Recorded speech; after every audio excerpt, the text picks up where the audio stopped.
tomto pozemku plánujeme výstavbu haly o celkovej výmere 2100 m2, ale môže slúžiť na skladovanie, ale aj na výrobu a chceme ho postaviť podľa požiadaviek a podľa potrieb na mieru budúceho nájomcu.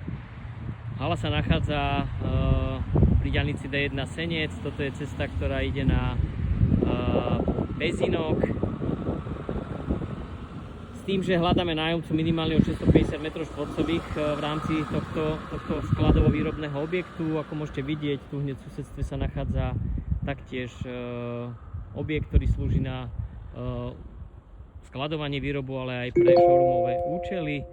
A tento pozemok má stavebné povolenie a vieme na ňom realizovať stavbu i hneď tento rok, v prípade, že sa dohodneme s budúcim nájomcom. Všetky ostatné detaily, ponuky, vrátane nájomných podmienok sú súčasťou inzerátu. V prípade doplňujúcich informácií alebo zrealizovania obhliadky nás neváhajte kontaktovať.